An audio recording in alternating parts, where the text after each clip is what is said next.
이제 너희도 이 집에서 나가야 할 거 아니야. 무슨 말씀이세요? 저희가 어딜 나가요? 이제 돌봐드릴 아버지도 없는데 너희가 여기서 더 이상 살 이유가 없잖냐. 아버님 돌아가실 때까지 모시고 이 집은 저희에게 주신다고 했잖아요. 그건 제대로 모셨을 때, 그때 주기로 했던 거고, 저희가 제대로 안 모셨다는 말씀이세요. 솔직히 나도 할 말 많아. 아버지도 그렇고 나도 그렇고 너희한테 서운한 일 많다. 그런데 그거 일일이 따져서 뭐 하냐. 부모 자식 간에 그냥 묻어두는 거지. 앞으로 그냥 각자 살자. 어머니, 우리는 같이 살기에 너무 안 맞아. 그러면 너희가 나가야지. 내 집에서 내가 나가니? 어머니. 저희가 아버지를 4년이나 모셨어요. 직장도 그만두고 여기까지 올라왔고요. 그동안 저희 고생했던 거는요? 너희는 자식이 부모 돌보면서도 대가를 바라니? 그건 집을 안 준다고 해도 했어야 할 일이잖아. 오늘 이야기 속 주인공은 56세 김유순 씨입니다. 그리고 그녀의 시어머니에 관한 이야기이죠. 김 씨는 지난 4년간 치매 걸린 시아버지 병수발을 들면서 이를 악물고 버텼습니다. 그저 효심만으로 할 수 있는 일은 아니었습니다. 친정 아버지였어도 힘들었을 일을 하면서 김 씨는 시어머니의 약속만을 떠올렸습니다.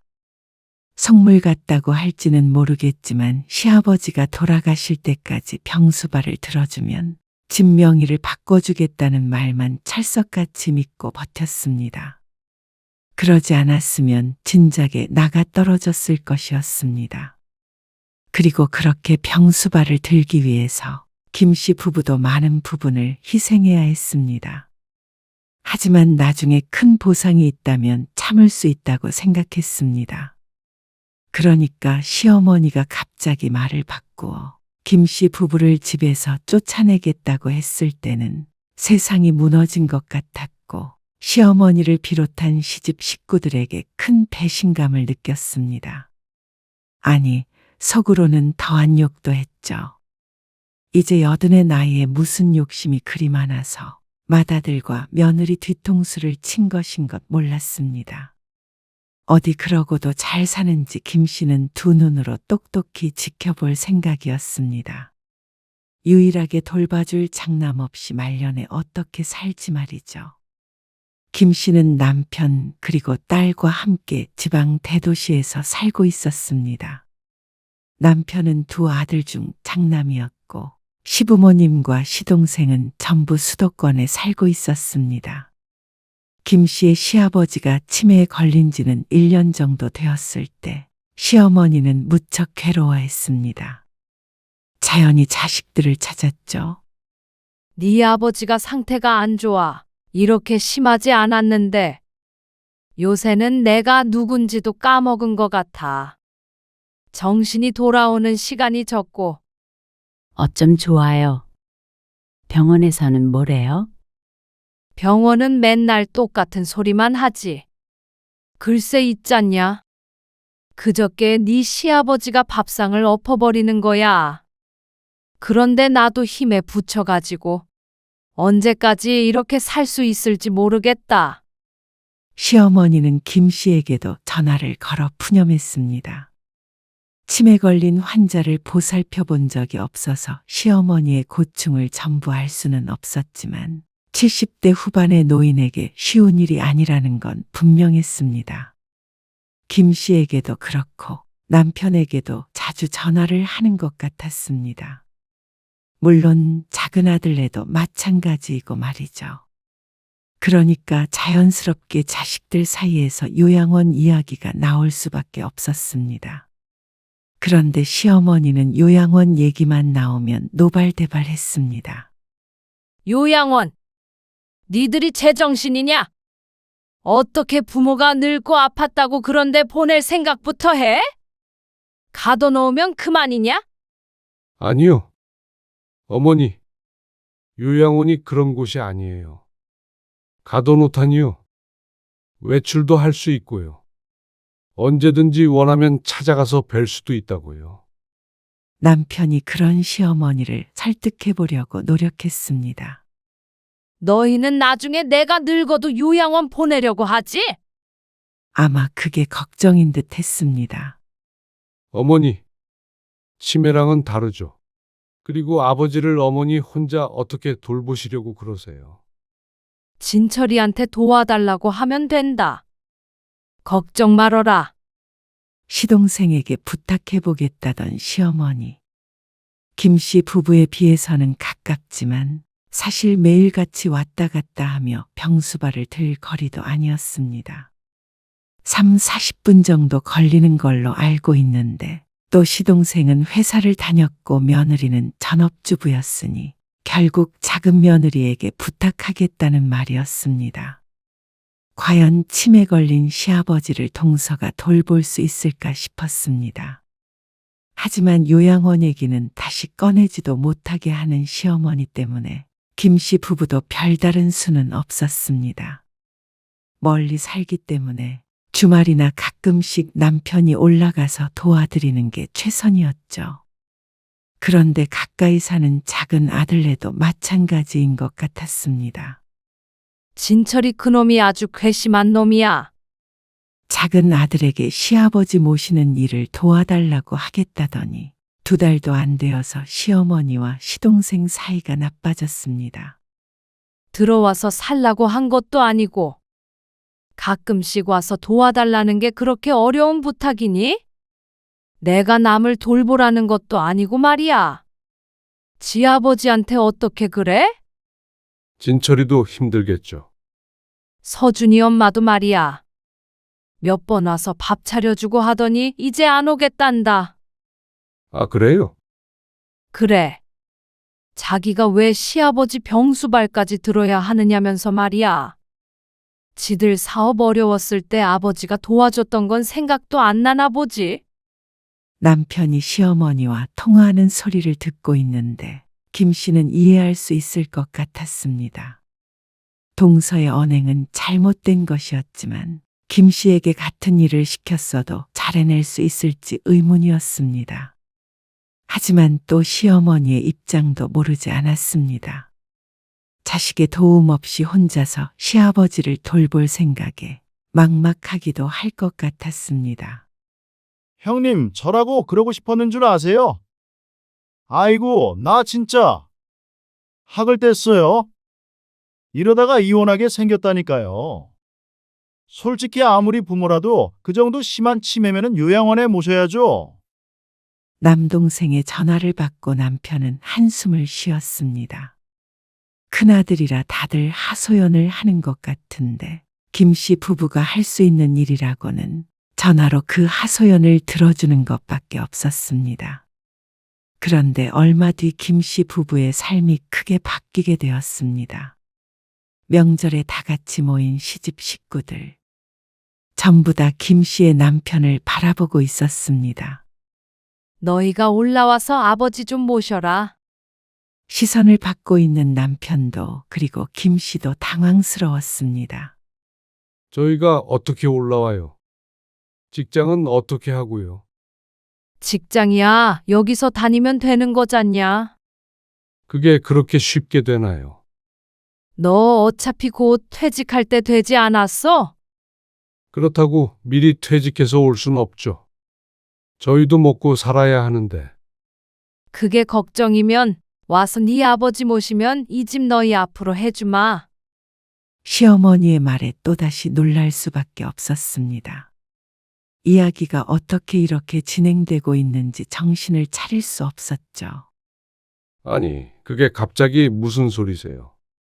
집을 주신다고요? 그래. 진철이도 그러겠다고 했어. 김 씨가 시동생을 돌아보자 지긋지긋하다는 듯이 고개를 절레절레 저었습니다.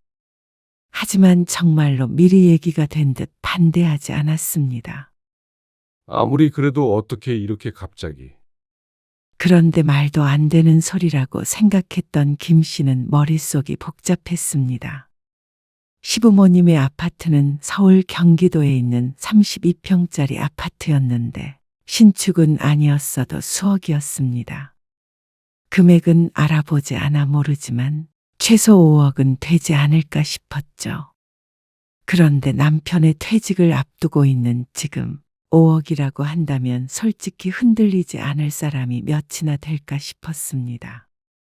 딸도 대학을 졸업해서 취업 준비를 하고 있는데 나중에 시집도 보내고 하려면 아무래도 부담이 되는 건 사실이었습니다. 그런데 아파트 명의를 넘겨주겠다니 남편의 직장을 옮긴다고 하더라도 절대 손해보는 조건이 아니었습니다. 물론 시아버지 병수발이라는 가장 큰 난관이 없다면 말이죠. 김 씨는 잠시 생각에 잠겼다가 머릿속으로 고개를 저었습니다. 아무리 그래도 시어머니도 시동생도 힘들다고 못하겠다는 일을 김 씨 부부라고 잘해낼 리 없었습니다. 김 씨도 남편도 비슷한 일은 해본 적이 없었고 오랫동안 살던 터전을 두고 이사를 하는 게 이 나이에 쉽지도 않았죠. 집은 걱정 없잖냐? 여기 들어와서 살면 되지. 방도 남아도는데. 그건 힘들 것 같아요. 무리예요. 남편도 같은 생각을 했는지 거절했습니다. 그러자 시어머니가 눈에 띄게 실망했습니다. 집을 줘도 싫다 그래. 바보 아니니? 그렇게 따진다면 시동생도 얼른 나서서 자기가 하겠다고 했어야 했는데 집을 준대도 안 하겠다는 걸 보면 이유가 있을 것 같았습니다. 그런데 명절이 끝나서 집에 돌아온 뒤에도 시어머니는 포기하지 않았습니다. 진모야, 내가 혼자 네 아버지를 어떻게 해보냐, 어? 나까지 치매에 걸리게 생겼다. 네가 장남 아니냐? 졸지엔 울먹거리는 소리에 남편의 시름이 깊어졌습니다. 일도 잘 손에 안 잡히는 모양이었습니다. 그러던 어느 날이었습니다. 여보, 아버지 말이야. 남편이 힘들게 운을 뗐습니다. 김 씨는 어쩐지 남편이 할 말을 알 것 같았습니다. 올라가서 우리가 모실까? 어머님, 아버님을? 어머님은 그렇다 쳐도 아버님을 우리가 어떻게 해? 내가 어떻게든 돌보면?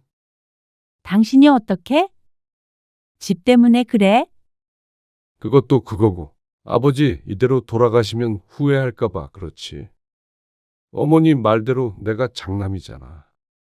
그런 책임감으로 할 수 있는 일이었다면 아마 시어머니도 김 씨 부부를 부르지 않았을 것이었습니다. 그리고 나도 곧 퇴직해야 되는데 당신이나 나나 걱정 많았잖아. 퇴직하고 무슨 일 할지 말이야. 그러면서 회사 분위기도 안 좋다고 했습니다. 나이 들어 돈만 많이 축내는 직원을 반기는 회사는 많지 않을 것이었습니다. 그런데 취업 준비를 하던 딸이 서울에 취업이 됐다는 소식을 전했습니다. 대학을 그쪽에서 나왔기에 수도권 쪽도 고려하는 건 알고 있었지만 시기가 참 공교로웠습니다. 그리고 한 달 정도 오랫동안 고심한 끝에 결국 김 씨 부부는 시어머니의 제안을 받아들이게 되었습니다. 남편은 퇴사를 했고 집도 정리하고 다 같이 경기로 올라왔습니다. 딸도 같은 집에 머물며 출퇴근을 하기로 했습니다. 역시 내 아들. 효자야, 효자. 시어머니는 무척 좋아했고 모든 것은 순조롭게 흘러가는 것처럼 보였습니다. 아버님, 아니 이게 무슨... 김 씨는 망연자실에서 시아버지를 바라보았습니다. 김 씨의 남편과 시어머니는 외출한 상태였고 집엔 김 씨와 시아버지 단 둘뿐이었습니다. 시아버지의 치매가 악화되어 집에 누군가는 꼭 있어야 했기에 같이 외출하지 못했습니다. 그런데 시아버지를 들여다보려고 안방문을 열었던 김 씨는 화들짝 놀랐습니다. 어디선가 오물 냄새가 풍겨왔고 그 원인이 바로 시아버지임을 확인하자 뒷걸음질 칠 수밖에 없었습니다. 방 상태가 말이 아니었습니다. 시아버지는 가끔 대소변을 가리지 못하게 되어 남편이 외출할 때는 꼭 기저귀를 채웠는데 그게 익숙하지 않고 불편했는지 빼버린 모양이었습니다. 시어머니도 아닌 시아버지라 김 씨는 어떻게 해야 할지 몰랐습니다. 그런데 그때 시아버지가 나와서 소파에 누웠습니다. 바지를 스스로 올린 것인지 겉보기에는 문제가 없어 보였지만 지나가면서 안 좋은 냄새를 풍겼습니다. 일단은 방부터 어떻게 해야 했는데 남편이 올 때까지 기다릴 수가 없었습니다. 김 씨는 마스크를 찾아 쓰고 고무장갑을 낀 상태로 방으로 들어갔죠. 그리고 뒷처리를 모두 하고 나왔을 때 시아버지는 잠들어 있었습니다. 1시간쯤 흐른 뒤 남편과 시어머니가 집에 도착했습니다. 환기를 시켰는데도 냄새가 났는지 시어머니가 인상을 찡그렸습니다. 여보, 아버님. 좀 씻겨드려야 할 것 같아. 그러자 남편이 눈치를 바로 챘습니다. 지난번에 김 씨가 없었을 때에도 비슷한 일이 있었다고 들었습니다. 김 씨 부부가 시어머니와 합가한 지 반년이었습니다. 그동안 시아버지의 심해는 심해져만 갔습니다. 딸은 한 달 동안 같이 살다가 원룸을 구해 나갔습니다. 그리고 김 씨는 직장을 구해서 출근했고 남편이 전적으로 시아버지를 돌봤습니다. 하루에 3시간씩 간병인도 왔고 물론 주말에는 이렇게 김 씨가 있는 경우도 있었지만 말이죠. 그리고 지난 반년 동안 김 씨도 남편도 피폐해졌습니다. 시어머니가 그토록 자식들에게 도움을 요청했던 이유가 있었습니다. 어머님, 식사하세요. 알았다. 아이고, 나는 너희 때문에 살았어. 이렇게 와주니까 얼마나 든든한지 몰라. 아버지는 친모가 봐주고 며느리가 이렇게 밥까지 차려주니까 말이야. 시어머니는 모든 일에서 해방되었습니다. 이제야 모처럼 친구들도 만나고 모임에도 나간다며 좋아했습니다. 반면에 김 씨와 남편은 모든 일로부터 구속되었죠. 집을 받기로 했어도 50대의 경제활동을 멈출 수 없으니 김 씨는 일터로 나가게 됐고 남편은 꼼짝없이 집에서 시부의 병수발을 들었습니다. 간병인이 있는 시간에는 휴식을 취하기는 하지만 그렇다고 외출해서 누굴 만난다던가 일을 할 수 있을 정도로 긴 시간은 아니었습니다. 아무리 각오를 하고 온 일이라고 하지만 그렇다고 쉬울 수는 없었습니다. 김 씨는 근무 시간이 길지 않아 아침, 저녁 준비를 도맡아 했습니다. 그리고 빨래나 집안일도 대부분 김 씨의 몫이 되었습니다. 하지만 그렇다고 남편에게 시킬 만한 상황도 아니었습니다. 아버지, 이렇게 해보세요. 이걸 입어야 나가죠. 치매에 걸렸어도 새벽 일찍 눈 뜨는 시아버지 때문에 남편도 늘 그 시간에 기상했습니다. 그리고 그때부터 아버지와의 씨름이 시작되는 것이었습니다. 나 회사 가야 해? 지각하겠어. 아니요. 지금 회사 가는 거 아니에요. 병원 가려는 거예요. 다리 좀 들어보시라니까요. 아, 무슨 소리야? 내가 병원에 왜 가? 시아버지는 어느 때는 멀쩡하진 않아도 이렇게 대화가 됐다가 또 언제는 말을 잊은 듯 아각거리는 소리만 낼 때도 있었습니다. 자꾸만 회사에 가겠다고 우기긴 해도 이 정도면 양호한 상태였습니다. 아버님, 식사하세요. 김 씨의 목소리에 시아버지가 옷을 입고 나왔습니다. 그거 독약이지? 나 죽이려고 하지? 이 나쁜 년. 너 누구야? 아버지, 며느리잖아요. 어서 앉으세요. 드시고 병원 가야 해요. 나 안 가. 아이고, 나 먼저 나가야겠는데. 아, 모임 가세요. 그래. 하필이면 꼭 아침부터 약속을 잡아. 노인네들이 시어머니는 먼저 식사를 마치고 자리에서 일어났습니다. 아버님, 여기에 앉으세요. 김 씨가 시계를 힐끔거리며 말했습니다.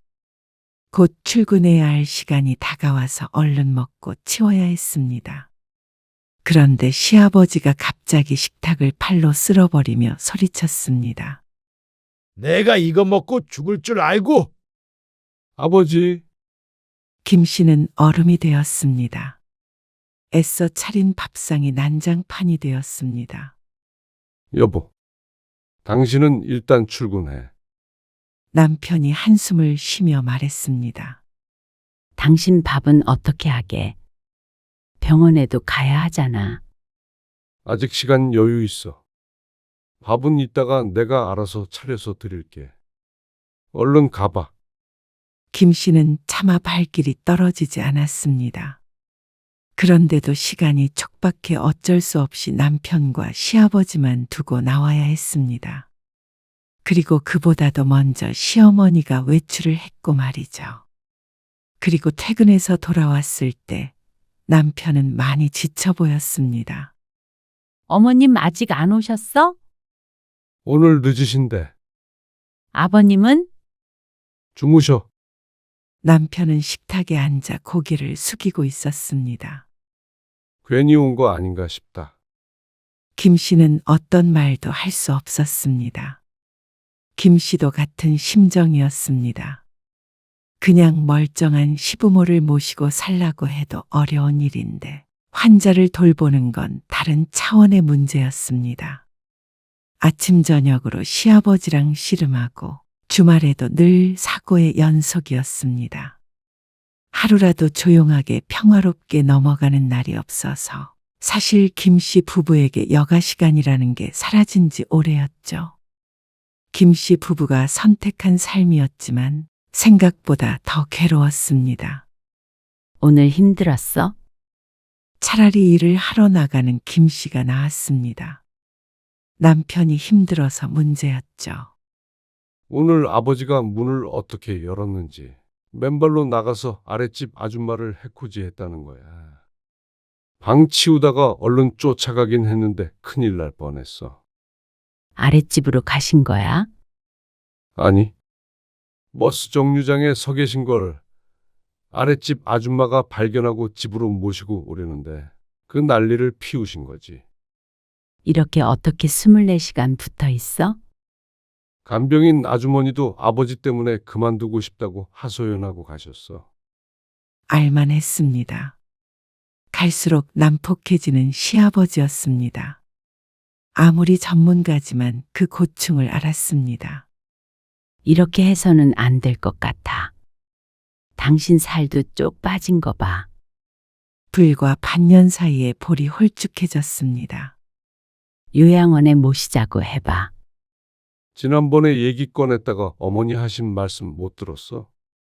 그 말에 김 씨도 한숨을 쉬었습니다. 요양원 보낼 거였으면 너희를 뭐하러 불렀겠냐? 그러면 너희는 집도 필요 없다 이거지? 이대로 빈털터리로 돌아간다 이 말이지? 집을 가지고 협박 아닌 협박을 하니 김 씨 부부도 별 수가 없었습니다. 그동안 고생한 게 있는데 이대로 다시 내려가는 건 말도 안 되는 일이었습니다. 하지만 그렇다고 계속 이렇게 지내는 건 너무 막막했습니다. 네 시아버지 돌아가실 때까지 모셔야 하는 거야. 알겠어? 하지만 순전히 집 때문만은 아니었습니다. 김 씨도 정정했던 시아버지가 이렇게 된 것에 연민을 느꼈고 남편은 가슴 아파했습니다. 조금이라도 아버지가 괜찮아지시길 바랐습니다.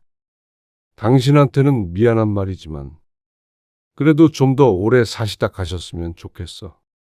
나한테 뭐가 미안해. 당신이 고생이지 내가 고생인가? 남편은 효자였습니다. 그래서 버텼던 것이지 사실 그게 아니었더라면 김 씨는 진작에 주랭랑 쳤을지도 몰랐습니다. 집을 안 준다고 해도 내 삶이 우선이라고 생각했었죠.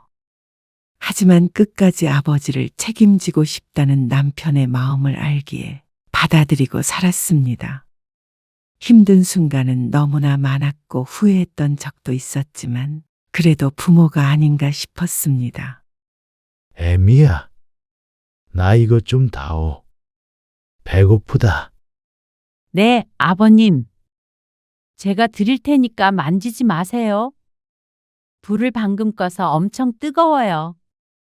주말 점심, 시어머니는 모임에 갔고 또 남편에게 약속 장소까지 데려다 줄 것을 부탁했습니다. 배고프다는 시아버지의 말에 밥을 하고 간단하게 설거지를 하고 있었는데 언제 나왔는지 시아버지가 바로 뒤에 서 있었습니다. 그런데 손은 가스레인지 쪽을 향하고 있었습니다. 방금 불을 끈 국도 있었고 뒤쪽에는 지금도 끓고 있는 찜도 있었습니다. 위험해 보여서 얼른 고무장갑을 벗고 말리려는데 어찌나 행동이 빠른지 냄비를 척하고 손으로 잡아 올렸습니다. 손잡이를 잡았지만 그래도 열기가 있어서 맨손으로는 뜨거웠는데 당연히 시아버지는 악소리를 지르며 손을 뗐습니다. 그런데 문제는 냄비를 그대로 김 씨에게 던져버렸다는 것이었습니다. 안에 있던 국이 쏟아졌고 호들갑을 떠는 시아버지 때문에 찜이 담긴 냄비도 기울어졌습니다. 김 씨는 주저앉아서 일어나질 못했습니다. 시아버지는 뜨거운 걸 왜 여기 뒀냐면서 화를 내더니 안방으로 들어가 버렸습니다. 김 씨는 힘겹게 일어나 욕실로 들어가 바지를 내렸습니다. 허벅지가 시뻘갰습니다. 펄펄 끓은 국을 쏟았으니 화상이 심했습니다. 찬물을 끼얹는데 신음조차 내기가 힘들어 이를 악물어야 했죠. 남편이 돌아오고 나서 집안이 발칵 뒤집혔습니다. 당신은 상태가 이러면 나한테 전화를 했어야지. 운전해서 오고 있는데 전화하면 뭐가 달라진다고. 그래도 바로 병원에 가야 할 거 아니야. 아버님만 두고 어떻게 가? 왜 이렇게 미련해? 미련하다고? 남편이 속상해서 하는 소리인 줄 알면서도 서러웠습니다. 왜 이렇게 지내야 하나 싶었습니다. 전에는 계절마다 남편과 축제도 찾아다니고 딸과 함께 여행도 하고 그렇게 살았는데 왜 이렇게 여유 없는 삶이 되어버렸나 싶었습니다. 부모가 치매에 걸렸으니 자식으로서 도리를 하는 건데 그게 이렇게 힘들 줄은 몰랐습니다. 치매 부모를 모시고 사는 자식들은 도대체 어떻게 살아가나 싶었죠. 안 되겠다. 아버지 요양원에 모셔야 할 것 같다. 남편이 시동생을 집에 불렀습니다. 이렇게 상태가 안 좋으면 집에서 돌볼 수가 없어. 시동생은 고개를 끄덕였습니다. 처음부터 시동생은 아버지를 요양원에 모시고 싶었으니 말이죠. 하지만 시어머니의 극심한 반대에 부딪혔습니다. 이게 말이나 되냐? 무슨 요양원에 보낸다는 거야? 내 눈에 흙이 들어가도 그 짓은 못 봐. 어머니, 이렇게 어떻게 계속 아버지를 보셔요? 현실적으로 생각 좀 해보세요. 너희 이 집 안 받아도 된다는 거야? 그렇게 되더라도 어쩔 수 없다고 생각해요. 그러자 시어머니는 큰 충격을 받은 듯했습니다. 식음은 전폐하고 결사반대를 했습니다. 어머니, 도대체 왜 이러세요? 저도 힘들고 현정이 엄마도 힘들어요. 예? 그런다고 부모를 버리는 자식이 세상에 어디 있냐? 그러고도 너희가 사람 소리 들을 것 같아. 만약에 네 아버지 요양원 보내면 나는 그냥 눈 감을란다. 그렇게 되면 더 이상 살아갈 이유가 없다면서 시어머니는 알아누웠습니다. 자식 이기는 부모 없다더니 시어머니는 끝까지 자식들에게 져주지 않았습니다. 결국 또다시 김씨 부부가 두 손 두 발 다 들었습니다. 시간이 지나며 허벅지의 화상 자국은 희미해졌습니다. 하지만 딱 그만큼 시아버지의 병세는 악화되었습니다. 나중엔 아무도 알아보지 못했고 스스로 한 번도 화장실에 가지 못했습니다. 가끔은 물건을 던지기도 했고 집 밖에서 발견된 것도 여러 번이었습니다. 그래도 사고가 안 난 게 다행이라고 위안하며 살았습니다. 그렇게 김씨 부부는 아버지를 4년간 모셨습니다. 그리고 시아버지는 돌아가셨습니다. 자다가 아주 평온하게 눈을 감았는데 지난 4년간의 일은 꼭 없었던 일 같았습니다. 때가 되어서 가셨는데도 남편은 슬퍼했습니다. 돌아가시기 전까지 모셨으니까 마음이 더 그런 것 같았습니다. 고생 많았어요, 형수님. 시동생 부부가 와서 인사했습니다. 4년 동안 명절 때만 잠깐씩 얼굴을 비쳤던 사람들이었습니다. 초췌해진 김씨 부부에 비하면 아주 얼굴색이 좋았습니다. 시어머니는 장례식 내내 울었습니다. 아이고, 치매 걸려서 마누라 고생은 그렇게 시키더니 좀 더 살다 가지. 남들은 치매 걸린 남편을 끝까지 집에서 보살폈다며 시어머니를 칭찬했습니다. 그리고 김씨 부부도 덤이었죠. 장례가 끝나고 집으로 돌아온 날 김씨는 이제 모든 것이 끝났다고 생각했습니다. 평범한 일상으로 돌아갈 수 있다고 믿었습니다. 하지만 그것은 착각이었습니다. 장례가 끝나고 얼마 지나지 않은 어느 날 김씨는 아파트 단지 앞을 지나다가 어르신들이 수근거리는 소리를 듣게 되었습니다. 저 여자가 그 며느리라면서? 아, 시부 죽으니까 시모 쫓아내고 집 뺏어 가려고 그런다는. 나도 오며 가며 몇 번 본 적 있어. 근데 그렇게 안 봤는데. 설마 자신을 보고 하는 말인가 싶어서 뒤를 돌아보자 노인들이 화들짝 놀라며 시선을 피했습니다. 김씨는 걸음을 서둘러 집으로 들어왔습니다. 그런데 뜻밖의 인물이 집에 와 있었습니다. 형수님, 오셨어요. 아, 도련님 어쩐 일이세요? 그냥 엄마도 걱정되고 그래서요. 엄마가 할 얘기도 있다길래 잠깐 들렀어요. 그렇게 얼굴 보기가 힘들었던 시동생인데 시아버지가 돌아가시니까 용건이 없어도 이렇게 찾아올 수가 있는 모양이었습니다. 김 씨는 조금 나쁜 마음이 들 것 같아서 얼른 고개를 저었습니다. 아마도 혼자 남겨진 어머니가 걱정되어 온 것이겠거니 생각했죠. 그러던 어느 날이었습니다. 남편은 시아버지가 돌아가신 뒤로 수습해야 할 일이 끝나자 새로 직장을 알아봤습니다. 김씨만 일을 보냈던 게 미안했는지 자신도 얼른 다시 일을 시작해야겠다고 했습니다.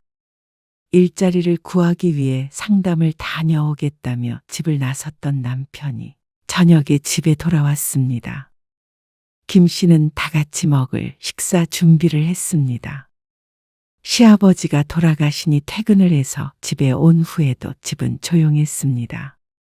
이제 아버지도 돌아가셨는데 니들은 앞으로 어떻게 하려고 그래? 식사를 하던 시어머니가 뜬금없는 질문을 했습니다. 물어보는 목적을 알 수 없는 말이었습니다. 김씨 부부가 의문의 찬 표정을 짓자 시어머니가 오히려 답답해하며 말을 이었습니다. 이제 너희도 이 집에서 나가야 할 거 아니야. 그 말에 당황하지 않을 수 없었습니다. 김 씨는 귀를 의심했습니다. 무슨 말씀이세요? 저희가 어딜 나가요? 이제 돌봐드릴 아버지도 없는데 여기서 더 이상 살 이유가 없잖냐? 아버님 돌아가실 때까지 모시고 이 집은 저희에게 주신다고 했잖아요. 그건 제대로 모셨을 때 그때 주기로 했던 거고. 저희가 제대로 안 모셨다는 말씀이세요. 솔직히 나도 할 말 많아. 아버지도 그렇고 나도 그렇고 너희한테 서운한 일 많다. 그런데 그거 일일이 따져서 뭐 하냐? 부모 자식 간에 그냥 묻어두는 거지. 앞으로 그냥 각자 살자. 어머니, 마른 하늘의 날벼락 같은 소리였습니다. 그동안 시아버지 병수발 들던 일들이 주마등처럼 지나갔습니다. 그 약속 하나만을 상기하며 버텼는데 이제 와서 나가라는 건 사기나 마찬가지였습니다. 우리는 같이 살기에 너무 안 맞아. 그러면 너희가 나가야지. 내 집에서 나이든 내가 나가니? 내 집이라니요. 저희 주시기로 하신 건 주셔야죠. 명예 바꿔주신다고 하셨잖아요. 잔말 말고 이달 안으로 나가라. 너희 전에 살던 집 팔았던 돈으로 사면 되겠네. 꼭 놀리는 것 같은 시어머니를 앞에 두고 김씨 부부는 세상을 잃은 듯한 표정을 지었습니다.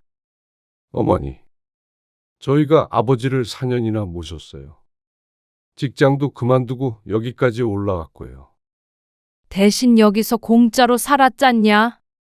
직장은 너는 그만뒀지만 현정이 엄마는 다녔고? 달라진 게 뭐가 있다고 그래? 그동안 저희 고생했던 거는요? 너희는 자식이 부모 돌보면서도 대가를 바라니? 그건 집을 안 준다고 해도 했어야 할 일이잖아. 시어머니의 말에 김씨는 할 말을 잃었습니다. 저희는 못 나가요. 이러실 수는 없는 거예요. 그런데 시동생도 시어머니와 한통속이었습니다. 김씨 부부가 못 나가겠다고 하자 시어머니는 지원군을 불렀습니다. 형님, 이제 그만 내려가세요. 어머니가 불편하다고 그러시잖아요. 어처구니가 없었습니다. 어떠한 사정으로 김씨 부부가 이곳에 있게 된지 뻔히 알고 있는 사람이 할 수 있는 말이 아니었습니다. 애초에 저희가 여기 오게 된 것도 어머님께서 이 집을 주겠다고 약속하셔서잖아요. 그래서 저희도 무리해서 올라온 거예요. 근데 아버님 돌아가시니까 이제 와서 쫓아내려고 그러세요? 얘기 들어보니까 형수님도 잘하신 거 없던데요. 뭘? 잘한 게 없다니요? 같이 사니까 엄마한테 눈치도 주고 그러셨다면서요. 황당한 말이었습니다. 눈치를 김씨가 보면 봤지. 시어머니가 눈치를 봤다는 건 말도 안 되는 이야기였습니다. 더군다나 김씨는 일주일 내내 바빴고 시어머니도 일주일 내내 외출하느라 바빴습니다. 얼굴 마주보고 대화하는 건 하루에 몇 분 되지도 않았습니다. 넌 말도 안 되는 얘기 하지 마. 어머니, 현정이 엄마 고생한 거 알면 그런 말씀 못 하시죠. 김씨는 입술을 깨물었습니다. 함께 살면서 생활비는 김씨 부부가 냈습니다. 김씨가 번 돈 또한 생활비로 고스란히 들어갔습니다. 시어머니 용돈을 포함해서 말이죠. 아파트까지 주시겠다는데 그게 당연하다고 생각했습니다. 그런데 이렇게 뒤통수를 거하게 맞을 줄은 꿈에도 몰랐습니다. 형님, 이건 감정에 호소할 문제가 아니에요. 뭐, 어차피 이 집 아버지 명의로 돼 있었으니까 저도 권리가 있잖아요. 저는 이 집은 엄마가 살아야 한다고 생각해요. 누가 어머니 쫓아내겠대? 우리가 모시고 살기로 했던 거잖아. 근데 엄마가 싫다고 하면 형님이 나가셔야죠. 상속분을 가지고 권리를 내세우는 시동생이 악마처럼 보였습니다. 어떤 목적으로 이렇게 시어머니 편을 드는지는 모르겠지만 이런 얘기를 할 거면 시아버지가 살아계셨을 때 했었어야 했습니다. 이제 와서 이렇게 나오는 건 이 집을 형에게 주기 아까워서인 것으로 밖에 보이지 않았죠. 우리는 이 집에서 못 나가. 그럼 법적으로 해야지. 뭐. 시어머니의 말에 김씨는 너무 놀랐습니다. 어째서 몇 년간 힘들게 부모를 모셨던 큰아들에게 이렇게 모질게 구는 것인지 몰랐습니다. 시어머니도 이제 와서 이 집이 아까워진 것인지, 큰아들이 계속 이렇게 같이 살자고 하는데도 굳이 나가라는 걸 보면 시동생과 어떤 이야기가 오간 것일 수도 있었습니다. 아니면 정말로 자신이 마음에 안 들어서 였을 수도 있었고 말이죠. 하지만 그것과 약속은 다른 문제였습니다. 서운한 게 있다고 몇 년간 김씨 부부가 이행한 약속을 일방적으로 깨뜨릴 수는 없었습니다. 법이고 뭐고 중요한 게 아니라 인간이라면 그래야 했습니다. 형수님, 너무 욕심 부리지 마세요. 이 집 팔면 얼만데 아버지를 10년 정도 모시고 살았으면 저도 군만 않겠지만 이렇게 빨리 돌아가실 줄은 저도 몰랐죠. 그러면서 이렇게 빨리 돌아가실 줄 알았으면 자신들이 모셨다고 작게 중얼거리기도 했습니다. 어처구니가 없었습니다. 시어머니는 정말 저런 소리를 하는 작은 아들의 말에 휘둘리는 건가 싶었습니다. 네가 4년을 모시고 살아봤냐? 안 그랬으면 함부로 말하지 마. 그리고 형수한테 욕심 부리지 말라고? 터진 주둥이라고 아무리나 하는 거 아니다. 어머니도 그러시는 거 아니에요. 자식한테 아버지 떠넘기고 편히 사셨잖아요. 그러면 미안해서라도 이러실 수는 없는 거예요. 허탈했습니다. 시아버지가 돌아가시고도 시어머니는 김씨 부부와 함께 살았기 때문에 계속 이렇게 지낼 거라고 생각했습니다. 그리고 시간이 지나면 자연스럽게 진명이는 김씨의 남편 앞으로 오겠거니 해서 묻지도 않았습니다. 그런데 이렇게 자신들을 쫓아낼 계획을 하고 있을 줄은 몰랐습니다. 너는 고작 돈 몇 푼의 애미한테 그딴 소리를 찌꺼려. 당장 나가지 못해?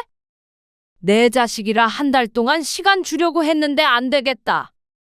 당장 나가. 남편은 주먹진 손을 부들부들 떨며 서 있었습니다. 김씨도 터지는 울음을 삼켰습니다. 그리고 심호흡을 했습니다.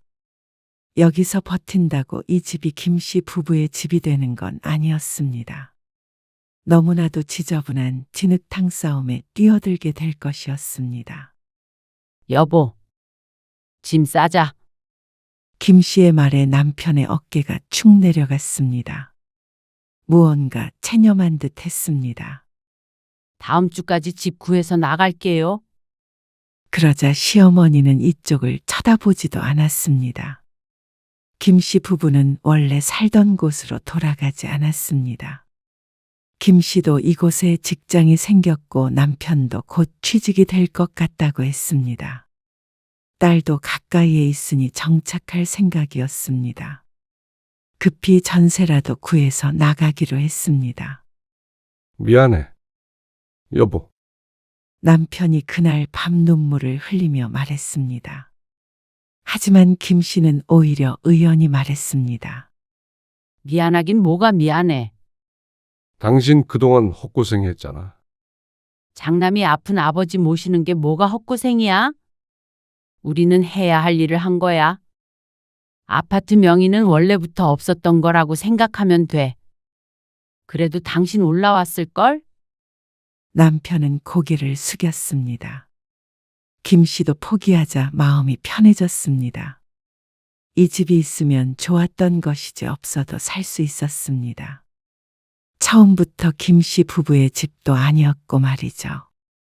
앞으로는 시아버지에 대한 죄책감은 하나도 없을 테니 그걸로 됐다 싶었습니다. 김씨 부부는 그렇게 4년 동안 살던 집에서 떠나야 했습니다. 아니, 쫓겨났습니다. 딸은 차라리 거기서 버티지 왜 아무 말도 못하고 나왔느냐고 억울해했습니다. 하지만 김씨는 모처럼 찾은 자유를 그렇게 허비하고 싶지 않았습니다. 김씨는 그 집을 나오고서야 맘 편히 뭐든 할 수 있었습니다. 아마 시어머니를 모시고 살았어도 그래 행복한 삶은 아닐 것 같았습니다. 그렇게 2달쯤 흘렀습니다. 남편도 직장을 구했습니다.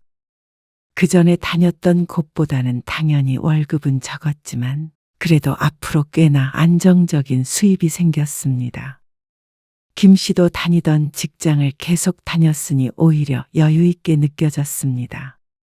딸도 월급을 받아서 김 씨 부부에게 종종 용돈도 주곤 했죠. 그러던 어느 날 시어머니에게서 연락이 왔습니다. 이거 집 팔아야 하는데 와서 도장 좀 찍어라. 시어머니는 그 집을 팔아서 작은 아들네로 들어간다고 했습니다. 남편은 그런 시어머니에게 담담히 대답했습니다. 못 찍습니다. 뭐라고? 제 몫은 제 건데 왜 제가 도장을 찍어야 하죠? 이거 팔아서 네 목 줄 테니까. 와서 찍어. 싫습니다.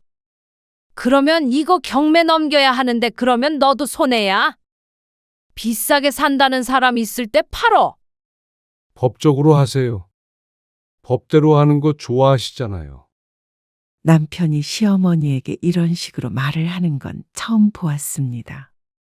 시어머니는 거의 뒤로 넘어가기 일보 직전처럼 보였습니다. 아마 지금 당장 살 사람이 있는 모양이었습니다.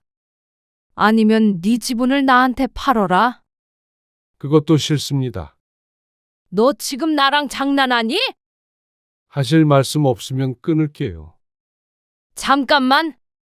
시세보다 비싸게 쳐줄 테니까 팔어. 그럼 한 3억 주세요. 뭐라고? 말이 되니? 그러면 안 팔아요. 그러자 시어머니가 다급했습니다. 2억 줄게. 2억. 그러자 시세가 궁금해졌습니다. 김 씨가 휴대폰을 꺼내서 검색을 해봤는데 시세가 대충 알고 있었던 것보다 높았습니다. 남편이 상속받게 될 몫을 언뜻 계산해 보았을 때 2억이면 나쁜 조건은 아닌 것 같았습니다. 하지만 남편은 끝까지 고개를 저었습니다. 싫습니다. 시어머니가 얼마에 팔기로 했는지는 모르겠지만 3억을 주면 손해를 볼 수밖에 없었습니다. 그 집이 시세가 그 정도까지 나갈 리는 없을 것 같았으니 말이죠. 그리고 남편은 일주일 뒤에 지분을 시어머니에게 넘기고 2억 5천만 원을 받았습니다. 끝까지 버틸 줄 알았더니 의외였습니다. 당신 이거 당신이 가지고 있어. 그동안 고생했으니까. 포상금이라고 생각하고. 4년에 2억 5천이면 나쁘진 않지? 물론 아버지 안 모시고 살았어도 받았을 돈이지만. 남편의 말이 맞지만 포상금이라고 생각하면 괜스레 기분이 좋았습니다. 그런데 웬일인지 또 열흘쯤 뒤에 시어머니에게서 다시 한번 전화가 왔습니다. 집을 사겠다던 사람이 계약을 안 하겠다고 한 모양이었습니다.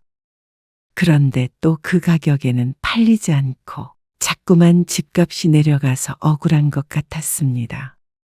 그러니까 너한테 준 돈도 돌려줘라. 그러면서 남편의 지분을 산 것을 취소하고 싶다고 했습니다. 하지만 어림없는 소리였죠. 정당하게 팔았는데 무슨 이유로 없던 일로 만들어요? 차라리 더 떨어지기 전에 얼른 파세요. 친절하게 조언까지 해주었습니다. 그리고 그 뒤로는 집을 어떻게 팔았는지 어쨌는지 알지 못했습니다. 남편도 더 이상 시어머니의 전화를 받지 않았습니다. 그렇게 반년 정도가 흘렀습니다. 그저 시동생네 집으로 들어갔겠거니 어렴풋이 생각만 했죠. 그래도 받을 건 받았으니까 더 이상 그 생각은 하지 말고 살자 다짐했습니다. 앞으로 인생을 행복하게 살면 됐습니다. 어머님은 잘 지내고 계시겠지? 나도 모르지. 남편도 크게 신경 쓰지 않는 눈치였습니다. 이제는 미련도 없어 보였죠. 그런데 잘 살고 있을 줄로만 알았던 시어머니가 반년 만에 나타났죠. 여긴 어떻게 알고 찾아오셨어요? 현정이한테 물어봤다. 남편이 한숨을 쉬며 대답했습니다. 왜 오셨는데요? 진철이 그놈이랑은 못 살겠다. 집 팔아서 지 집에서 같이 살자더니 얼마나 구박하는지 몰라.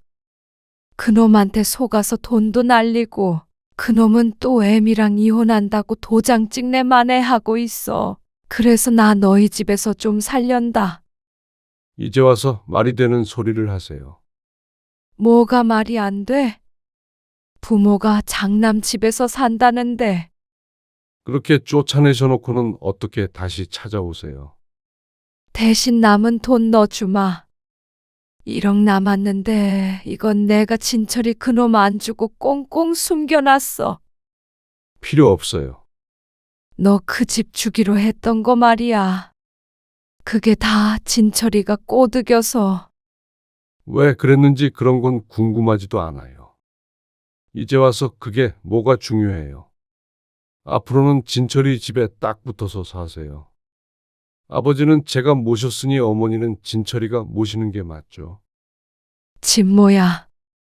진철이한테 어머니 모시면 그 돈도 마저 주겠다고 약속하세요. 그러면 잘 모시겠죠. 이제는 찾아오지 마세요. 남편은 매정하게 보일 정도로 단호했습니다. 시어머니를 내보내고 문을 닫았고 밖에선 아무 소리도 들리지 않았습니다. 큰아들의 냉정한 모습에 다소 놀란 듯도 보였습니다. 그리고 돌아갔는지 다시 문을 두드리지는 않았습니다. 한 번만 더 찾아오면 그땐 차라리 이사 가자. 남편은 지금의 평화가 깨지는 걸 원하지 않는다고 했습니다. 그래도 어머니인데 괜찮아? 쫓겨나는 그날 다 내려놨어. 김 씨는 남편의 어깨를 토닥였습니다. 시아버지 생전에 못다한 효도는 충분히 했고 이제는 자신들의 삶을 살아갈 때라고 생각했습니다. 창밖으로 보이는 하늘은 오늘따라 유난히 맑고 푸르렀습니다.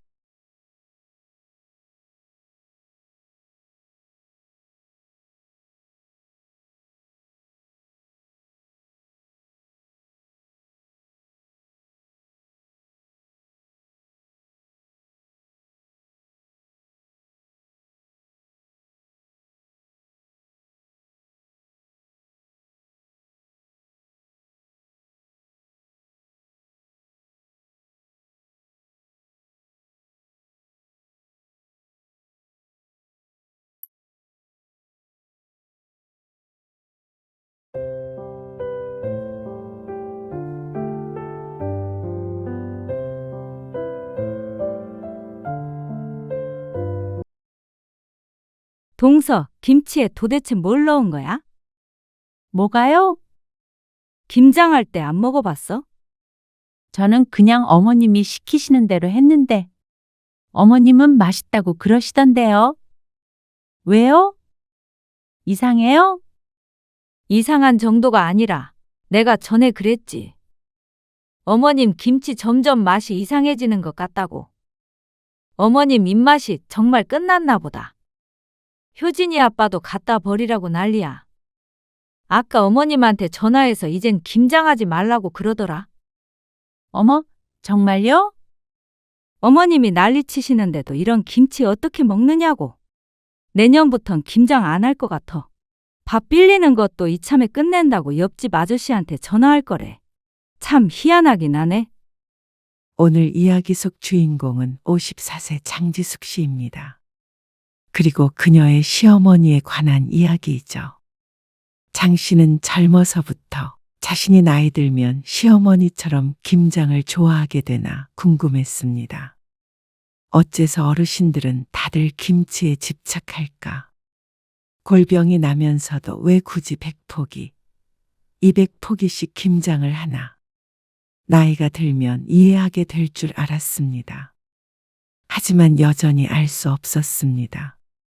50대 중반이 되어서도 시골에 불려가 배추 농사를 돕고 몇 날 며칠 동안 김장하느라 녹초가 아니라 거의 시체가 되어야 했죠. 그리고 남편. 김치를 별로 좋아하지도 않으면서 김장에 참여하지 않겠다고 말도 못하는 남의 편이었습니다. 장 씨가 김장은 그만하겠다고 얘기했을 때는 노인네 비위 좀 맞춰줄 수 있는 거 아니냐며 오히려 부부싸움까지 했습니다. 그리고 아픈 몸을 이끌고 가서 혼자서 중노동을 하게 생긴 장 씨는 이제 더 이상 참을 수 없었습니다. 지난 20여 년간 했으면 됐습니다. 김장이 그렇게 하고 싶다면 각자 자기 먹을 것만 해서 먹는 게 맞았습니다. 그게 아니라면 며느리를 공짜 노동력으로 부리는 건 이제 그만해야 했습니다. 장 씨도 곧 며느리를 볼 나이지만 시어머니를 보며 다짐했습니다. 장 씨가 결혼한 지 1년도 되지 않은 늦가을이었습니다. 시어머니로부터 김장하러 오라는 전화를 받았을 때 그저 김치 담그는 일이 얼마나 대수겠냐 싶었습니다. 장 씨의 친정 부모님도 한 번도 김장을 한 적이 없었습니다. 친정 아버지가 신김치를 좋아하지 않아서 필요하다면 그때그때 겉절이를 해먹지 김장김치를 먹지는 않았고 김치가 들어간 찌개 종류도 즐겨 먹지 않았습니다. 당신 김치 좋아했어? 시골로 내려가는 길, 장 씨가 남편에게 물었습니다. 남편이 김치를 먹는 모습을 별로 본 적이 없어서 의아했습니다. 아니, 안 좋아해. 근데 왜 김장하러 가는 거야? 그냥 우리 집은 원래 해마다 김장 크게 해. 온 식구 다 와서. 명절 같은 거라고 생각하면 돼. 남편의 대답에 젊은 날의 장 씨는 조금 놀랐습니다. 명절만 힘들면 될 줄 알았더니 김장은 생각하지도 못했죠. 그래도 1년에 한 번 정도면 괜찮다고 생각했습니다. 그런데 남편이 김장을 크게 한다고 말한 이유가 있었습니다. 그냥 집에서 10포기, 20포기 하는 것과는 차원이 달랐습니다. 금요일에 연차까지 내가면서 내려가길래 가서 먹고 노느라 그렇구나 싶었는데 그게 아니었습니다. 시골 시집에 도착하자 마당에는 산더미처럼 쌓인 배추들이 장 씨를 기다리고 있었습니다.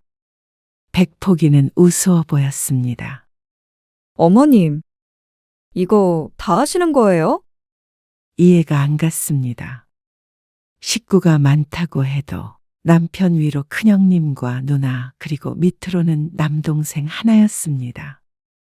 다른 친척들은 안 온다고 했는데 왜 이렇게까지 많이 하나 싶었습니다. 우리 집안 식구들 다 먹을 거 하고 작은 집에도 갖다 줘야 해. 이 정도는 해야 1년을 넉넉하게 먹지. 아, 네. 그럼 저는 뭐 하면 될까요? 저기 있는 앞치마 입고 고무장갑 껴. 가정집이 아닌 김치 공장에서 입을 법한 파란색 코팅된 앞치마를 입었습니다. 배추부터 씻어야지. 장 씨와 큰 동서, 작은 동서 셋, 그리고 시어머니가 그 많은 배추를 절이기 시작했습니다. 남자들은 대야를 옮기거나 주로 힘쓰는 일을 했는데 사실상 여자들도 마찬가지였습니다. 이렇게 본격적으로 김장하는 것을 본 적이 없던 장 씨는 혼이 빠지는 경험을 했습니다. 금요일에 회사까지 쉬어가면서 온 이유는 정말로 주말 내내 김장을 해야 했기 때문이었습니다. 연애 때도 남편이 김장하러 본가에 간다고 하면 참 가정적인 남자구나 생각했었는데 그런 문제가 아니었습니다. 그렇게 대충 하면 어떡해? 배춧잎 사이사이 잘 씻어야지. 다시 해. 시어머니의 지적은 끊이지 않았습니다. 그날은 유독 바람이 찼는데 찬물에 손을 담그고 배추를 한 포기 한 포기 씻다 보니 고무장갑을 껴도 손가락이 얼얼했습니다. 그리고 점심은 입으로 들어가는지 코로 들어가는지도 모르게 후딱 해치워야 했습니다. 허리를 못 펴고 일을 했습니다. 무거운 배추를 들었다 놨다 하니까 허리가 끊어질 것 같았습니다. 다음 날은 양념에 버무리는데 200포기 가까이 되는 배추는 여럿이 달려들어 버무려도 쉽게 끝나지 않았습니다. 정말로 김치 공장에 취직한 기분이었습니다. 그리고 절반은 상같이 쌓여있는 김치통으로 들어갔고 나머지는 웬 장독대에 옮겨 담았습니다. 나 이런 장독대에 김치 넣는 거 처음 봐. 우리 집은 이렇게 해. 마당에 장독대가 많아서 장식인 줄 알았는데 실제로 쓰는 장독대였던 모양이었습니다. 아주 전통적이네. 좋은 말로 포장은 했지만 기가 질리는 기분이었습니다. 김장은 금요일과 토요일, 이틀 내내 한시도 쉬지 않고 했습니다. 김치통에 담아서 보관하고 장독대에 넣어 옮기는 것까지 하니까 허리를 펴고 설 수조차 없었습니다. 작은 집에서는 김장이 끝나니까 슬그머니 와서 김치통만 5개를 가져갔습니다. 먹다가 나중에 장독대에 있는 것도 얻으러 온다고 했습니다. 그러니까 늘리고 늘려서 현재는 해마다 최소한 200포기는 한다고 들었습니다. 그리고 토요일 늦은 밤에는 돼지고기를 삶아서 김장김치와 먹으며 술판이 벌어졌습니다. 새벽까지 소주에 막걸리에 장씨가 따라가기엔 벅찬 문화였습니다. 그리고 다음날 아침에 숙취에 시달리며 숭늉과 함께 또다시 김장김치를 먹는 것까지가 임시 가족의 김장이었습니다. 그러니까 총 3일이 필요한 게 맞았죠. 김치 좀 싸가라. 집에 돌아가려는 장씨 부부에게 시어머니가 말했습니다. 일단 이것만 가져가고. 다 먹으면 또 가지러 와. 저희는 2통만 가져갈게요. 5통을 차에 실어주려는 시어머니에게 장씨가 손사래를 쳤습니다. 장씨와 남편 둘밖에 없는데 이렇게 많이 먹지도 못하고 가져가도 넣어놓을 김치냉장고도 없을 때였습니다.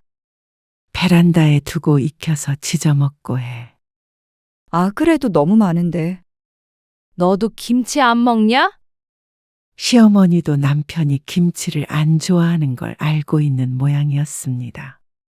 아, 조금 먹어요. 결국 합의 본 게 3통이었습니다. 이걸 다 먹을 생각을 하니까 눈앞이 깜깜했죠.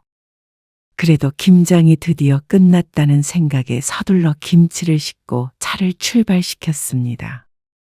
한시빨리 자리를 떠야겠다는 생각이 들었죠. 장씨는 집에 돌아와서 일요일 내내 끙끙 앓았습니다.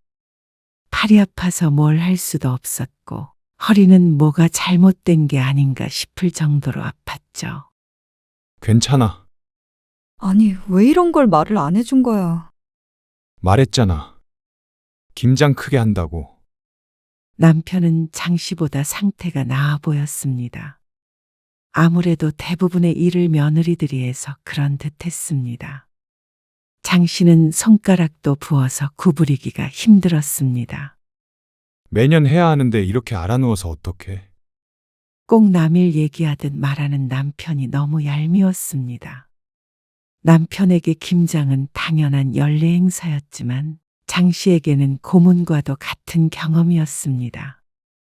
그런데 그 해가 가장 쉬웠습니다. 김장 때만 딱 내려가서 며칠 고생하고 오면 됐으니 말이죠. 그때부터 매년 김장철이 오기 1달 전부터 두려워지기 시작했습니다. 남편에게 하소연해봤자 1년에 1번인데 참아라. 나이든 우리 어머니도 하신다라는 대답만 돌아올 뿐이었습니다. 그런데 결혼한 지 5년째 되던 해, 시어머니는 새로운 계획을 발표하셨습니다. 올해부터는 배추를 직접 키워서 김장하자. 사 먹는 배추는 비싸고 맛이 없어.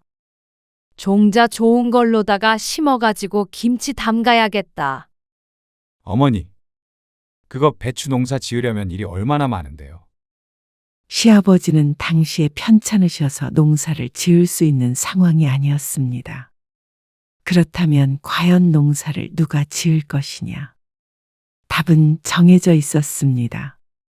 집에서 50m 정도 떨어진 곳에 밭이 200평 정도 있거든. 그게 옆집 밭인데 농사를 안 지으셔. 그 밭 빌려가지고 농사 짓기로 하셨대. 이게 다 무슨 소리인가 싶었습니다.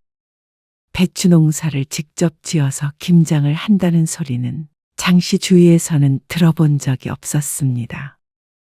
그리고 장 씨가 망연자실한 이유는 농사를 짓는 것도 종종 내려가서 도와야 한다는 말 때문이었습니다. 김치 얻어먹는 입장에서 손 놓고 있을 수 없잖아. 다 같이 해야지. 김치를 공짜로 얻어먹는 것처럼 말하지만 노동은 처음부터 끝까지 다 했고 양념비도 각 집에서 나눠서 냈습니다. 차라리 우리는 김치 먹지 말자. 가지도 말고. 어떻게 그러냐. 나도 힘들어. 그런데 어떻게. 어머니가 무조건 그렇게 해야 한다는데. 아니 근데 우리 작년 김장김치 한참 남았잖아.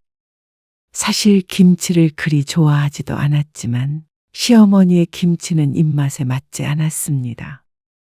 그래서 손이 잘 안 갔고 남편은 자신의 어머니의 김치인데도 잘 먹지 않았습니다. 그래서 매년 김치가 남았고 또 새로 김장한 김치를 받아오려면 있던 김치를 버릴 수밖에 없었습니다. 버리는 것도 일이었고 얼마나 죄스럽고 억울하던지. 고생고생해서 김장했던 기억에 눈물을 머금고 김치를 버리는 걸 남편도 뻔히 알면서 왜 자신의 어머니에게 한마디도 못하는지 몰랐습니다. 거의 1년 내내 김장을 위해서 사는 것 같은 어머니를 말리지 못했죠. 결국 다음 해부터는 정말로 농사를 지었습니다. 그렇게 김장은 1년짜리 프로젝트가 되어버렸습니다. 모종 심으러 와야지. 농사는커녕 화분 하나 키워본 적이 없었던 장 씨는 이렇게 손이 많이 가는 일인 줄 몰랐습니다. 모종을 심고 나중에 수확하면 되는 줄 알았지만 그 사이에 일이 무척 많았습니다. 그러니까 주말마다 자주 시골로 내려가야 했습니다. 떼약볕 아래서 허리를 굽히고 밭일을 하는데 내가 지금 여기서 뭘 하고 있나 싶었습니다. 김치라도 잘 먹으면 모르겠는데 사실상 장씨 부부에게는 전혀 이득이 없는 일이었습니다. 물론 모든 일들을 이득만 따져서 할 수는 없는 것이었지만 시집에 내려오기만 하면 고된 노동을 하니까 점점 꺼려질 수밖에 없었습니다. 그렇게 20년이 넘는 세월 김장에 목을 매며 살았던 것 같았습니다. 명절보다도 더 지독했습니다. 그래서 그동안 김장철만 다가오면 남편과 마찰도 많이 생겼고 실제로 이혼 소리가 나올 만큼 크게 싸운 적도 있었습니다. 나 정말 올해는 안 가. 장 씨의 말에 남편이 한숨을 푹 내쉬었습니다. 그런데 이제는 1년에 한 번인데 그것 좀 참고 하면 안 되냐는 소리를 하지 못했습니다. 1년에 하루 이틀로 끝나는 일이 아니었으니 말이죠. 그리고 남편도 많이 지친 것 같았습니다. 어머니 때문에 마지못해 하는 것이지만 남편도 김장이 좋을 리가 없었습니다. 매번 그놈의 김장, 지긋지긋하다는 소리를 장씨만큼이나 많이 하는 게 남편이었습니다. 지긋지긋하면 당신이 좀 말을 해보라고. 김장하지 말란 소리 하면 어머니 쓰러지셔. 당신도 알잖아.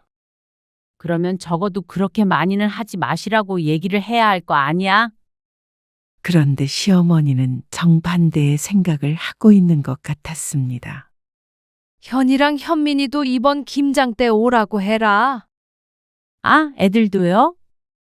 장 씨의 아들, 딸들은 취직해서 따로 자취를 하고 있는데 김장에 같이 안 간 지는 아주 오래되었습니다.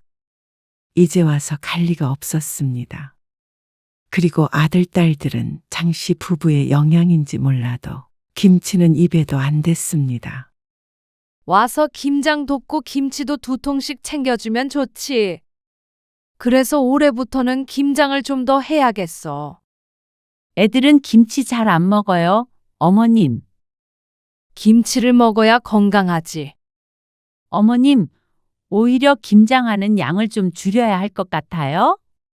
아무튼간 애들도 딱 널 닮아가지고. 그러니까 어렸을 때부터 많이 먹였어야지. 세상에 김치도 안 먹는 놈들이 어딨어? 남편이 아무 말도 안 하니 장 씨가 할 수밖에 없었습니다. 그런데 시어머니는 예상처럼 펄쩍 뛰며 장 씨를 나무랐습니다. 그리고 부족해서 늘린다니까 줄이긴 뭘 줄여? 저희도 자꾸 김치 남고요. 그리고 말은 안 했지만 큰 동서와 작은 동선에도 비슷한 상황이었습니다. 다들 말은 못하고 끙끙 앓고만 있었죠. 큰 동서는 김치를 좋아하는데도 시어머니의 비법이 담긴 김치는 다 먹질 못했습니다. 최근 들어서는 김치 맛도 변했다며 재작년부터는 김치를 거의 버려야 했다고 비밀스럽게 말해준 적도 있었습니다.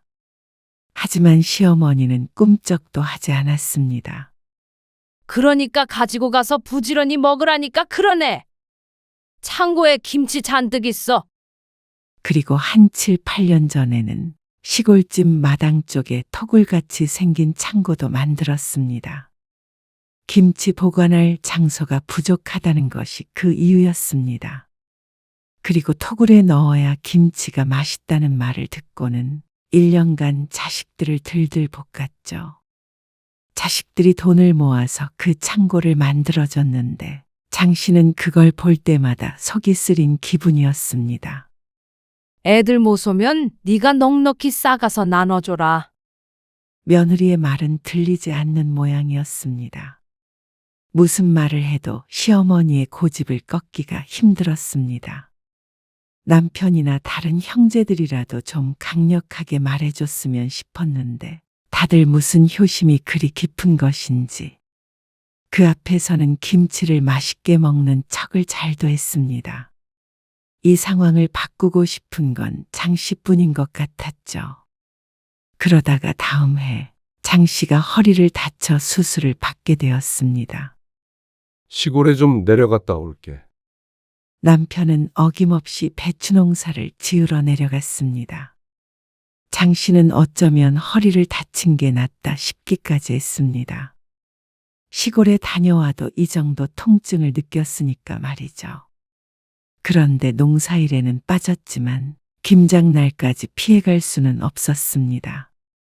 당신도 가긴 가야지. 이런 허리로 가서 김치 담그라는 거야? 올해는 쉴 거라 생각했는데 남편의 난감한 표정을 보니 진담으로 하는 말인 걸 알았습니다. 어머니가 무거운 거 안 들면 된다고 그러시니까. 어머니가 어쩌고 하는 저 주둥이를 콱 때려버리고 싶었습니다. 그런데 남편은 힘이 없었고 시어머니는 장 씨에게까지 전화를 걸어 신신당부를 했습니다. 너 하나 안 오면 다들 얼마나 힘들겠냐. 나라도 안 아프면 모르겠는데. 늙은 몸뚱이가 말을 안 듣니까 너도 와서 거들어야 할 거 아니냐. 어머님, 저쪽으려 앉아서 일하는 걸 할 수가 없어서요. 아, 그러면 서서 하면 되지. 마음 같아서는 다 때려치겠다고 성질을 내고 싶었습니다. 하지만 효자 남편을 가진 덕에 그마저도 힘들었습니다. 여보, 힘들겠지만 이번만 어떻게 잘 넘겨보자. 내년에는 농사 그만 짓고 배추도 절여진 거 사다가 하자고 꼭 말씀드릴게. 진작에 그렇게 바꿨어야 했습니다. 요새 누가 직접 배추를 절여서 하나 싶었습니다. 마트에만 가도 죄다 절인 배추를 파는데 말이죠. 그래서 남편의 말을 믿고는 시골에 내려갔습니다. 애미야, 그렇게 해가지고 오늘 해지기 전에 다 할 수나 있겠냐? 어머님, 제가 허리가 아파서요. 허리 안 아프 사람이 어디 있다고 그래? 그럼 내가 하리? 시어머니는 70세가 넘어가면서 김장일에는 거의 손을 보태지 않았습니다. 이렇게 씻어라, 저렇게 절여라, 고춧가루 좀 더 넣어라 하며 지시만 하셨죠. 그런데 허리 아프다는 며느리에 대한 배려는 전혀 없었습니다. 남편은 울그락불그락해지는 장 씨와 시어머니 사이에서 눈치만 보고 있었습니다. 어머님, 이거 젓갈 좀 더 넣어야 할 것 같아요. 그리고 좀 싱겁게 절여진 것 같기도 하고. 하던 그대로 했는데 무슨 소리야? 큰동서의 말에 시어머니는 김치를 조금 뜯어 맛보더니 단호하게 말했습니다. 맘만 좋구만. 주변에서 다들 김치 달라고 난리야. 주변에서 달라는 김치까지 전부 본인이 하려고 하니 죽어나는 건 며느리들이었습니다. 모르긴 몰라도 동선에도 장씨 부부와 크게 다르지 않을 것 같았습니다.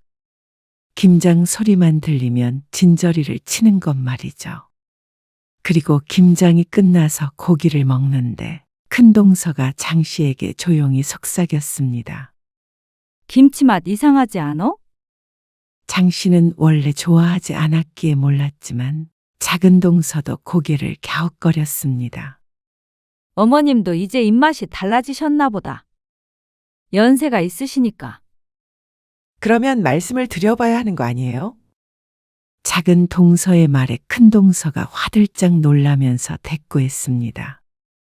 행여나 그러지 말어. 난리 난다. 그리고 이미 200폭이나 했는데 어쩌겠어.